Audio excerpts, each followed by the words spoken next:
My name is Emily Davis, and I am 21 years old. After graduating from culinary school, I began working at the coffee shop my parents own and operate. We have many regular customers, and I absolutely love this beloved spot in our town. I have tremendous respect for my parents who have run this shop for so long. Although working while studying was more challenging than I thought, I was satisfied with my fulfilling daily life. However, a call from Bob disrupted this routine. The call came out of the blue. My wife had an accident. Bob sounded unusually flustered over the phone. Although my parents and I didn't know the details of the accident, we were deeply worried about my sister-in-law. Bob asked us to look after his children while he was at the hospital, and we readily agreed.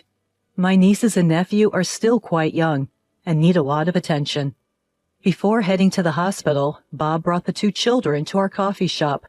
They seemed bewildered by what was happening, but I welcomed them into the shop to reassure them.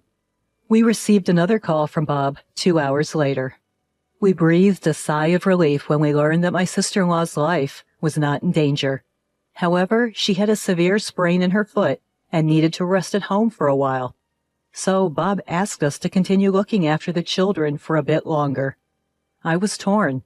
My parents have the coffee shop to run, and I also work there as an employee, so it would be impossible for us to do this every day.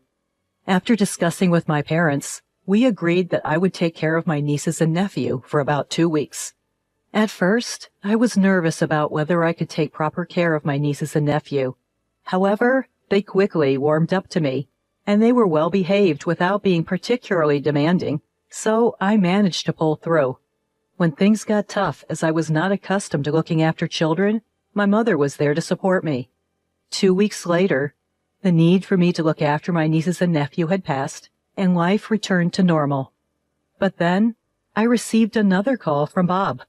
He said, "My wife is still not feeling well. I would appreciate it if you could look after the kids when she asks for help." Honestly, I wasn't sure what to do at the time.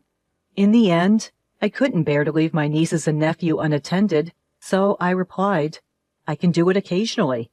Sure enough, just a few days later, my sister-in-law sent me a message saying, "Could you watch the kids tomorrow?" I replied, "Okay." On the day my sister-in-law had requested my help, I went to pick up my nephews in the morning, dropped them off at kindergarten, and then brought them back home in the afternoon to take care of them. My mother occasionally dropped by to check on things. In the evening, after dinner and a bath for the kids, we waited for Bob to pick them up. When Bob arrived, I handed him the dinner my mother had brought for him and his wife. He said, "That's a lifesaver," as he took the children and went home. Honestly, I wondered if all this was necessary, and I was exhausted from the unfamiliar tasks. However, I couldn't leave Bob's family to fend for themselves.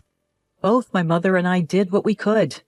Then, a few days later, I got another message from my sister-in-law. "Could you help out with the kids again?" Just like the previous time, I went to pick up the children in the morning and headed to the kindergarten. The kindergarten teachers seemed to have remembered me, which made the drop-off process smoother. The boys waved goodbye, saying, "See you, Emily," and happily went off to kindergarten without any fuss. After that, I helped out at the cafe where my parents worked. However, it was only a short while before it was time to pick up the children again. My father pointed out the time, and I quickly left the cafe. At the kindergarten, there were already a few people waiting to pick up their children. As I waited for the boys to come out, someone called me from behind. "Emily?" I turned around in surprise to see a senior I knew from school. "Ashley?" It was an unexpected reunion. "Long time no see." She told me her child was also attending the same kindergarten as my nephews. I wanted to chat with Ashley, but it wasn't really a situation where we could stand around and talk, so we exchanged contact information and parted ways. The next day, Ashley came to the cafe during my shift. My parents, seeing the situation, told us to take our time and chat when there were fewer customers. I decided to take advantage of my parents' offer and chat with Ashley. It seemed that Ashley, my senior from school, really took a liking to our cafe, which made me quite happy. However, She suddenly became serious, as if she remembered something, and began to speak. By the way, I saw your nephew's mom the other day. I blinked in surprise at the unexpected topic and just nodded in response. Really? Yeah, I didn't speak to her, but I have talked to her before, so I'm certain it was her. But there's something. Ashley seemed to struggle to find the right words, piquing my interest, so I urged her to go on. The contents of her words left me astonished. Moreover, it seemed my mom overheard Ashley's conversation, and our eyes met. After Ashley left, I asked Mom what she thought about what had been discussed. Let's keep an eye on the situation a little longer. I nodded in agreement. Then, one day, I got a sudden call from Bob. I couldn't pick up immediately, and the call ended, but noticing multiple missed calls in my call log, I quickly called him back. What the hell is going on? I was confused and asked him back. What? What happened? Bob spoke in a voice that seemed to suppress his anger. Apparently, he went home to pick up something he'd forgotten and found the kids home alone in a house that should have been empty. I was shocked at Bob's story. At the same time, a question arose. Why am I the one being yelled at? My question seemed to further ignite Bob's anger. My wife told me she asked you to take care of the kids today, and yet you left them alone, and you have the nerve to talk back to me? I was taken aback by Bob's words, but there were several things I couldn't agree with, so I retorted. Yes, your wife sent me a message, but I told her I couldn't do it today. Mom fell ill last night, and we are short-staffed. I have to work at the cafe and don't have time to look after the kids. Upon hearing my explanation, Bob went quiet. According to my wife, then asked me a question. She said every time she asked you to take care of the kids, you complained and demanded to be paid. Is this true? I couldn't help but raise my voice in the middle of the conversation. What? I've never said anything like that. I've never explicitly asked for money I've spent on the kids, and Mom should know that too. If you have doubts, why don't you ask her? When I retorted in an angry tone, Bob fell completely silent. Then he muttered, So, what was that story about the money my wife was talking about? I have no idea. You should ask your wife about it. When I stated clearly, Bob, sounding tired, said, I'll do that. Although I was hesitant to pile on with my next revelation, I couldn't stay silent after hearing the current conversation and decided to share what I'd heard from Senior Ashley. After hearing the story, Bob said in a genuinely exhausted voice, Give me some time to think, and hung up the phone. Afterwards, as I started to calm down, I became worried about Bob and decided to tell Mom what I had said to him. A while passed without any word from Bob, and during that time, my parents and I were worried. However, a few days later, another message arrived from Bob's wife. It was the same as usual. She was asking me to take care of the kids, and at first, I thought of refusing. I had been doing so much for her and the kids out of goodwill, but knowing that I had been talked about behind my back, I felt ridiculed. But Mom stopped me. She told me to contact Bob before replying to Bob's wife, and I forwarded the message to him. A few minutes later, a reply came from Bob. It seemed he had been distressed, but he seemed to have made up his mind after my message. After hearing Bob's feelings, I replied to Bob's wife, Okay, and went to pick up the kids as usual. After taking the kids to kindergarten, I contacted someone. Hanging up the phone, I braced myself. Everything was ready. When I arrived at the coffee shop, Bob was already there.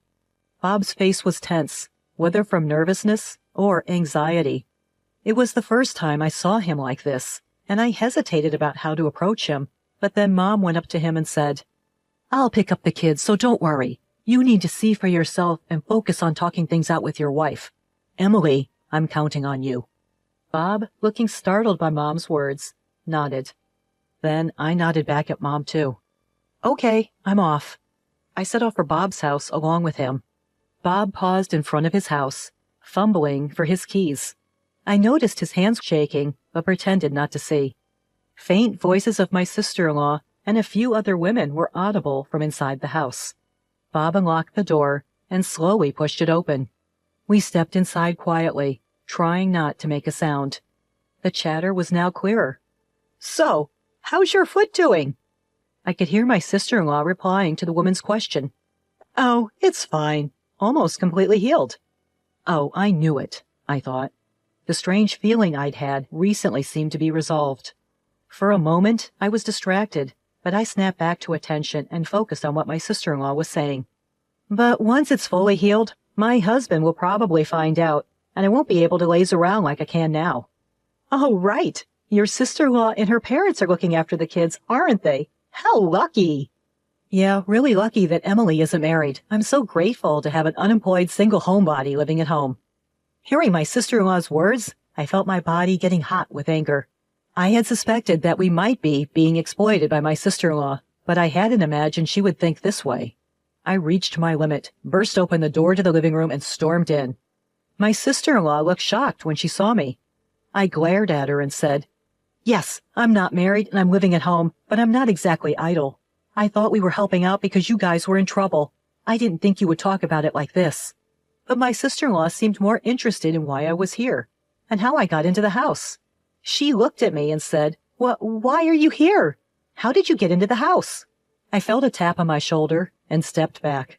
When she finally noticed Bob, her eyes widened. In a voice as cold as mine, if not colder, Bob said, "I let us in. You've been lying to me all this time. You're the worst. You've been using the money I gave you for yourself instead of giving it to Emily, haven't you?" My sister-in-law turned as white as a sheet. I approached my sister-in-law's friends and told them it was time to leave. Everyone left with awkward expressions on their faces. Among them, there was one person who made eye contact with me as she left. That was Senior Ashley. Ashley had previously had interactions with my sister-in-law. However, she seemed to have some concerns about my sister-in-law's recent behavior, and when we unexpectedly met again, she offered to help with this situation. Once all of the friends left, my sister-in-law began to talk, crying. To make her story short, this was the story she excused. Ever since the birth of their second child, taking care of the kids became increasingly difficult. But Bob was always busy with work and couldn't help with childcare or housework, which was tough. When she got injured, my mother and I began to help out, and things got a lot easier. Because of this, she ended up relying on us. About the money Bob gave her, she had not had any disposable income since getting married, and she couldn't resist using the money because of this. Frankly, I wasn't convinced by my sister-in-law's excuses. Perhaps sensing my feelings, Bob suggested it was time to leave for the day. I took his advice and left Bob's house. When I got home, my mother was waiting with a worried look on her face. It seemed like my dad was looking after my nephews, so I took this chance to explain everything to my mother. She made a complicated expression and said, "I see. It's a problem between those two now," and went back to my nephews. I followed her. My nephews, who knew nothing of the situation, greeted me with smiles and called out, "Aunt Emily!" Although I felt a complex mix of emotions, I did my best not to show it on my face and responded to my nephews. Several hours later, Bob returned home. He said he would be staying at our parents' house for the night. My mother, seeming to understand Bob's thoughts, merely responded with, "I see." After putting his kids to bed, Bob explained his decision to our parents and me. "I won't divorce her this time, but if she repeats the same mistake, then I'll consider divorce. Emily, I'm sorry for what you've been through.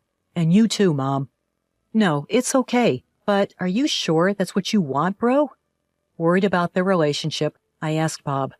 He nodded and said, "Yeah, after talking to my wife, I realized I'm partly to blame too. We've decided to give it another try together." I asked Bob what he meant. He said, "I've been all about work and never really paid attention to my wife. I also left the kids entirely up to her. I now realize that this might have put undue pressure on her, and I've been unfair to our kids. I should have spent more quality time with them." Listening to Bob, I honestly had mixed feelings, but Mom said, "I get it. As an individual, it's hard to forgive what your wife did to us. But as a wife and a mother, I can't say I don't understand the feelings at all. If this is the decision you both have made, I won't oppose it, but make sure you don't involve others in your problems again." At Mom's words, Bob nodded, biting his lip. Since then, neither Bob nor my sister-in-law have asked anything of me. Especially, I haven't seen her even once. It must be awkward for her to face me. My father is angry, saying she can't even apologize, but truthfully, I prefer not to see my sister-in-law to avoid bringing back unpleasant memories. When I told Bob this, he promised, "I understand. I'll try to avoid having you and her meet as much as possible." Thanks to that, my everyday life returned to normal. Hearing the sound of the bell, I turned around. At the entrance stood Bob, with my nephews at his sides. Letting go of Bob's hand, my nephews raced over to me first, calling out my name. "Aunt Emily!" I happily responded with a smile to my adorable nephews. While the kids were chatting with my parents over cake, Bob quietly told me that although sister-in-law was remorseful, however, she disliked the kids going to see me because they were fond of me. But hearing that, I couldn't help but think she had brought it upon herself. There may come a time in the future when I have to face her again. However, right now, it doesn't seem likely that I will forget what sister-in-law did to me anytime soon.